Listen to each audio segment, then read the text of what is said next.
menjelaskan ya berbagai kelemahan dari kasus ijazah palsu ini ya. Dan kalau ditarik garis yang paling utama kelemahannya adalah karena di hukum itu kan ada azas kepastian hukum yang paling utama. Nah itu yang nggak ada di ijazah palsu ya, tidak ada kepastian begitu ya. Tadi tidak disampaikan bagaimana bisa naik ke penyidikan sementara belum dipastikan begitu ijazahnya ini asli apa enggak gitu, alat buktinya apa begitu ya. Karena kepastian hukum yang utama bisa dikatakan kalau di hukum itu kepastiannya itu harus seperti yang itu loh. Sekarang 1 tambah 1 berapa? 8 kali 8? Nah gitu. Ibu kota Indonesia. Nah itu nggak pasti, itu nggak boleh seperti itu, harus pasti ya. Nah ini itu selingan saja ya yang pasti, karena sekarang kita ke bintang utamanya nih. Ya silakan langsung Mas Roy Suryo, ini nggak butuh pengantar ini. Mohon maaf, saya pikir saya mau ditaruh terakhir, tapi nggak apa-apa. Baik, rekan-rekan sekalian, Assalamualaikum warahmatullahi wabarakatuh. Ya. Lagi. Baik. Saya mau duduk, tapi tadi karena badan saya itu kecil, ntar dikira tuyul. Padahal kemarin ada 2 tuyul yang menghadap Jimmy Prit.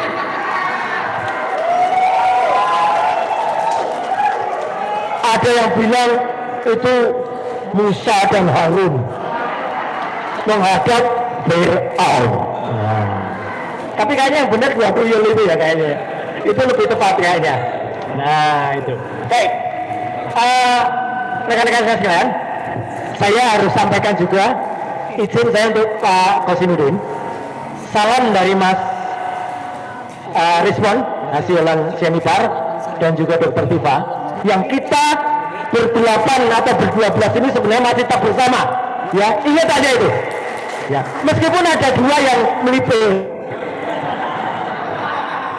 Ya nggak apa-apa, namanya juga melipir, ya kan? Tapi insya Allah di tempat yang lain, hanya beberapa kilo dari sini, teman-teman yang lain lagi mempersiapkan untuk pemeriksaan ahli dan saksi besok. Jadi ada di sana ada Michael, ada Pak Janes, ada Prof. Tono Saksono, ada juga Prof. Henry Subiakto, yang semua bagi kita juga berguna untuk pemeriksaan 3 hari lagi untuk sahabat-sahabat kita, Pak Rizal Fadilah, pengantinnya ya, Bu Kurnia sama Mas Rustam. Nah, karena akan diperiksa besok dan kita akan membersamai bersama hari Kamis. Ingat ya teman-teman semua, Kamis kita akan bersamai. Besok juga akan ada pemeriksaan ahli dan saksi untuk semuanya. Jadi karena apa? Tadi penting sekali yang disampaikan Pak Asmi dan juga para pembicara yang lain, Pak Ugro dan juga nanti mungkin ada yang lain, bahwa kita ini satu rangkaian, kita ini satu SPK istilahnya, satu SPDP. Jadi kalau tiba-tiba ada yang ada yang di split, ada yang dikurangi, itu tadi disampaikan oleh Pak Ugro, susah sebenarnya syaratnya. Karena dalam KUHP yang baru, utamanya di pasal 79 sampai dengan 88, intinya di pasal 83, SP3 atau surat permohonan penghentian penyidikan itu hanya dapat terjadi dengan syarat RJ, restoratif justice antara lain.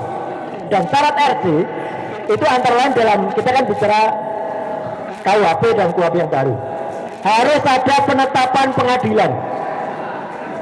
Tidak bisa tiba-tiba ada dalam sehari selesai. Dan fakta terbaru yang kemudian sebenarnya sudah kemarin disampaikan, tapi baru sekilas-sekilas saja, adalah pada saat RJ itu harus ada juga penandatanganan dan permohonan maaf oleh kedua belah pihak, ditandatangani di depan penyidik. Maksudnya adalah kedua belah pihak datang ke penyidik, bukan penyidiknya datang ke satu pihak. Kemarin itu satu pihak datang ke pihak yang lain, penyidiknya datang juga ke pihak ini. Jadi ada seorang kombes dan seorang itu A1 kemarin pada tanggal 8 Januari sowan juga ke Solo dan kemudian menjadi saksi dari penandatanganan RC itu. Tapi meskipun demikian nggak bisa dalam waktu singkat terbit SP3. Kalau teman-teman baca, nanti silahkan, sudah banyak beredar, SP3 itu juga harusnya disertai dengan detail-detail alasannya. Dan setelah kita baca SP3 untuk dua sahabat kita, saudara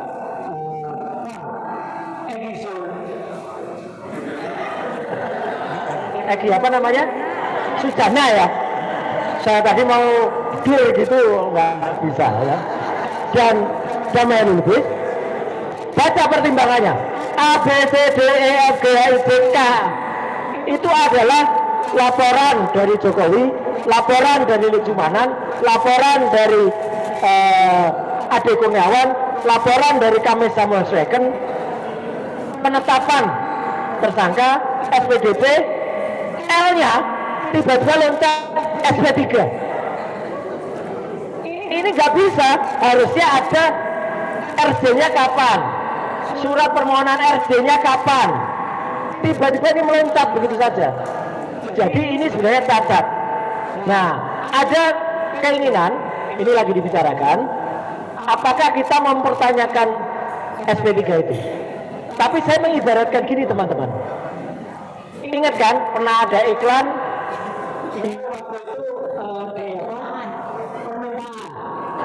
bagaikan 3 orang, saya, Pak Riza dan Bu Kurnia, ya, saya masih bersama ada di sana. Kami bertiga ada di satu pulau terpencil. Tiba-tiba Pak Riza ketemu dengan botol gin.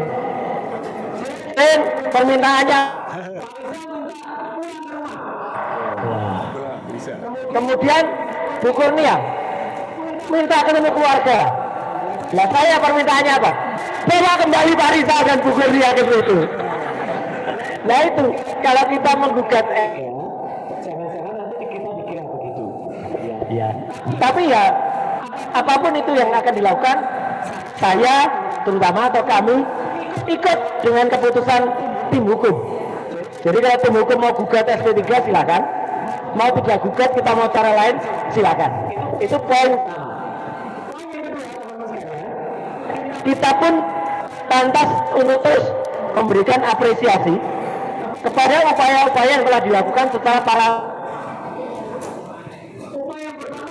bukan oleh sahabat kita, namanya Dr. Bonatua Silalahi dan teman-teman dari kelompok Bon Jovi, Lukas dan lain sebagainya yang sudah berhasil. Sekali lagi teman-teman semua, kita berikan apresiasi dan salut atas keputusan dari Komisi Informasi Pusat yang membuat salinan ijazah ini tadi seperti yang disampaikan Pak Asmi sifatnya terbuka. Ini adalah dokumen publik, tidak ada lagi yang bisa menutup-nutupi, dan termul semuanya berbalik. Termul sekarang kecil bilang cangkemmu. Dulu mereka itu bilang itu tertutup data pribadi. Enggak, menurut Undang-Undang KIP nomor 14 tahun 2008 di pasal 18A yang itu ayat 2-nya itu sudah menjawab pasal 17 yang dikecualikan. Ini sifatnya adalah dokumen publik. Satu lagi yang penting, Pak Rama Sarita juga, kita nanti akan melihat dan akan meneliti ada 5 jenis legalisasi semacam ini. Yang pertama legalisasi tingkat wali kota tahun 2005 dan 2010. Harus kita kejar teman-teman. Sampai dengan sekarang KPUD Solo baru memberi 1, yaitu yang tahun 2010. Mereka kesulitan untuk cari 2005 karena penandatangannya mereka belum dapat. Kenapa saya bilang belum dapat? Mereka itu selalu ikuti. Dulu ijazahnya nggak ada watermarknya, kita bilang watermark, tambahin watermark. Dulu ijazahnya nggak ada embosnya, mereka ngikuti, tambahin embus. Kalau ibu-ibu itu bilangnya embus. Ibu-ibu yang pakai andeng-andeng di sini dulu. Saya nggak tahu siapa, saya lupa namanya, ya. Yang tangannya bisa nembus plastik itu bilangnya embus. 2012 KPUD DKI, 2014 dan 2019 KPU Jakarta. Dan ini masih kita simpan. Kita sudah juga menemukan ada yang aneh pada legalisasinya. Jadi sekali lagi terima kasih kepada Pak Bonatua, Bon Jowi dan tim. Berkat itu kita nanti akan membongkar ini. Kemudian yang kedua, kita juga ucapkan salut kepada Bapak Komjen Pol Ugroseno yang luar biasa berani mengatakan kalau saya tuh kenal langsung dengan Jokowi, dan saya lihat memandang kurang dari 1 meter ya Pak Ugro ya, Bapak ketemunya. Fotonya beda dengan ini. Nah ya memang beda. Ini persis sama yang saya dan Mas Rustam sampaikan ketika di gelar perkara khusus.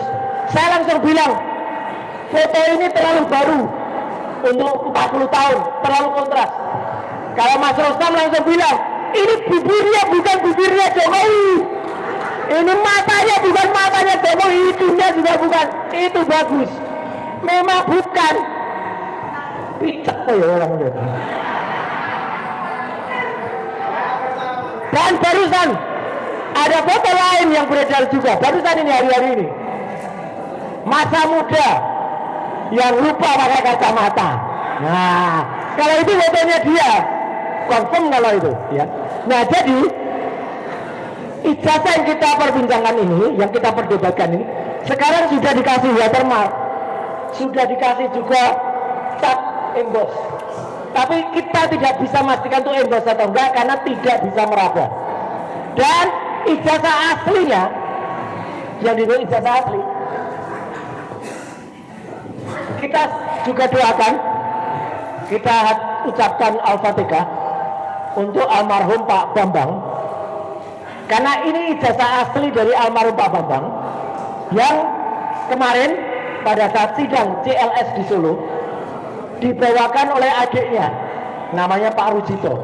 Ini ijazah asli tahun 85 itu ya ini.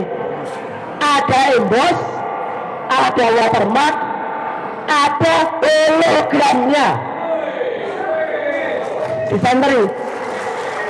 Nah, dan ijazah ini kemarin teman-teman media juga ada di sana. Boleh difoto, boleh dilihat dengan jelas, boleh diraba juga. Luar biasa. Kalau ijazah palsu nggak boleh itu diraba, difoto. Jadi clear ya. Jadi artinya apa? Ini jelas banget. Nah, jadi teman-teman sekalian, beberapa poin penting ini penting banget. Lihat bedanya antara yang palsu dengan yang asli. Termasuk Pak Uglo kemarin juga menyampaikan warna meterainya saja juga beda. Yang satu hijau, yang satu merah. Meskipun itu harus dicek juga, karena aturan biaya materai pada tahun 85 itu berapa, itu harus dicek. Nggak mungkin beda, ya. Meskipun memang pada tahun itu UGM itu punya 4 gelombang kelulusan, ya. Ada bulan Februari, ada bulan Mei, ada bulan Agustus, ada bulan November. Tapi artinya ijazah milik almarhum Pak Bambang itu clear. Dan satu komitmen lagi, teman-teman sekalian, saya pengen Mas Rustam maju dong, maju. Sebentar. Meskipun ada upaya yang dilakukan seperti kumpeni dulu, teman-teman ingat pahlawan-pahlawan kita yang ada di Gedung Juang ini. itu dulu kuat sekali, tidak mungkin dipecah belah, tapi pasti ada sengkuni, pasti ada pengkhianat. Pangeran Diponegoro bisa ditangkap karena ada pengawalnya yang berkhianat. Tengku Umar bisa ditangkap karena ada pengkhianat juga. Nah, meskipun ada dia, sementara ini ya, sementara, saya bilang sementara, siapa tahu nanti ada pengkhianat yang lain. Ya, duduk. Nah, Mas Tarik, kami tetap mendoakan dari lubuk hati yang paling dalam. Saya bahagia kemarin lihat ada teman kita yang nyopir mobil mewah, kemudian turun, Hizbi, itu manggil anaknya, namanya Mas Hizbullah. Kita senang karena kanker usus stadium 4 itu harusnya, tapi alhamdulillah segar bugar. Tetap ya, kita doakan semoga sahabat-sahabat kita itu tetap sehat. Apapun yang mereka lakukan terhadap kita, kita tidak boleh membalas jelek terhadap dia. Setuju? Ya, kita tetap doakan. Tapi bolehkah kita juga mencoba mencari keadilan? Sebelum nanti terakhir, saya ingin sampaikan juga titipan ini, maaf sebelum itu, dari Bang Respon. Sebentar lagi buku yang ditulis oleh Bang Respon ini, Gibran and Kim, Pak Kosinudin, kita nanti juga akan bersama-sama akan diserahkan kepada DPR dan DPD. Ada 1000 eksemplar wakil rakyat kita. Saya support penuh kepada Bang Respon dalam penulisan buku ini. Demikian juga nanti Bang Respon akan support. Saya juga akan nulis judulnya Gibran Black Chapter. Jadi chapter yang gelap dari Gibran.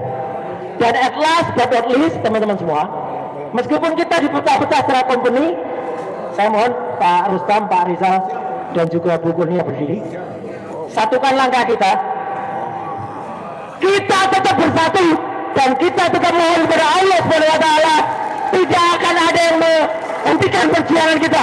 Allahu Akbar. Merdeka. Wassalamualaikum warahmatullahi wabarakatuh. Waalaikumsalam warahmatullahi wabarakatuh. Tepuk tangan sekali lagi untuk para aktivis ya.